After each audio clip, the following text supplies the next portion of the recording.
Hey, what is up guys, I'm Nabil, and today I'm going to be talking about, did the NBA really just take pity on the Eastern Conference?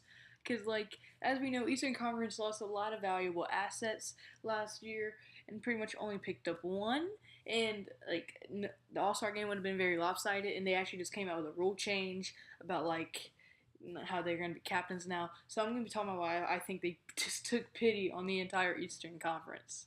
So pretty much, I'm actually gonna get into what their lineups were last year. So the lineups last year, they were still lopsided, as the Eastern Conference starters were Kyrie, DeRozan, LeBron, Giannis, and Jimmy Butler. Obviously, still a really good starting lineup because it's a freaking All-Star game. And their backups were Kevin Love, Lowry, Paul George, Kemba Walker, Millsap, and Melo.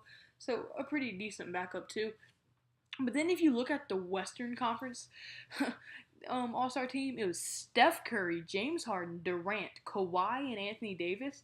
And even their backups were better than some of their starters. They had Westbrook, Klay Thompson, Draymond Green, DeMarcus Cousins, and Gordon Hayward. So way better than the Eastern Conference last year. It was unbelievably bad.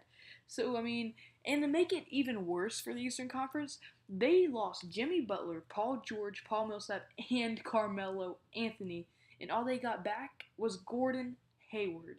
So that would set them up for one of the most lopsided All-Star games in the history of the All-Star game, because this would, after this terrible offseason for the Eastern Conference, this would give them a starting five of Kyrie, DeRozan, LeBron, Giannis, and Kevin Love. So only one replacement, but their bench would be terrible, having Isaiah Thomas, John Wall, Lowry, Walker, Porzingis, Miles Turner, and Gordon Hayward.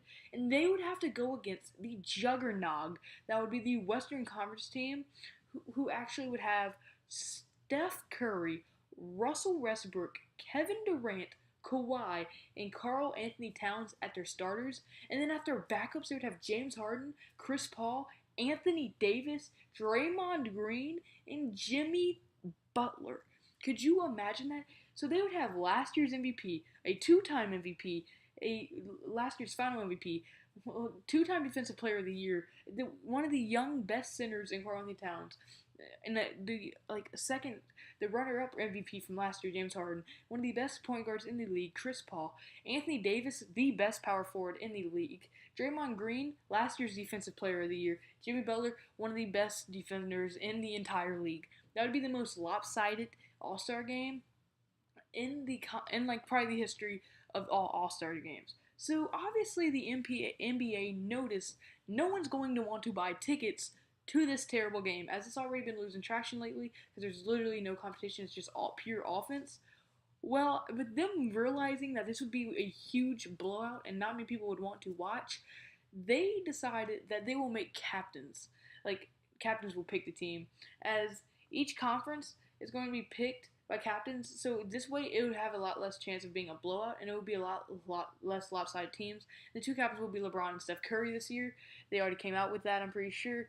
And I guess it would kind of help when no teams would be lopsided, but it's kind of be weird without them taking out the Western and Eastern conferences, because obviously we've seen Kobe go against LeBron, Kobe go against Michael. So it was kind of it was cool to watch that, but now we probably won't be able to see that. Yes, we would probably still be seeing them go up against each other unless one captain's just retarded. So yeah, but I mean, can you imagine how bad of a conference you have to be for in the entire league to take pity on you? You were going to get blown out so bad. You were set up for failure so bad that they had to take pity.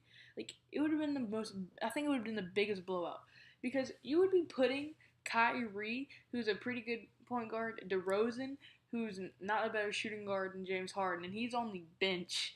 And then you have LeBron, the best player in the league, Giannis, who's young, but I'm not sure if he's even better than Anthony Davis or Kawhi, or I know he's not better than Kevin Durant. Kevin Love, who shouldn't be a starter on an All-Star team. And then their bench would have Isaiah Thomas, John Wall, who I think should be a starter, Kemba, who's not that great. So they would be extremely point guard heavy. Then Porzingis, he's not bad. But then Miles Turner and Gordon Hayward, who, I mean, they are good, but they're not great. So pretty much the entire bench is almost as good as the freaking Eastern Conference's starting lineup. Think about that. That would have been a blowout. So, I mean, it's a good thing for the NBA money-wise. I think it would make a lot more money doing this. But I do not think that people are still going to want to see it as much. I mean, I'm could care less at this point anyway. but still.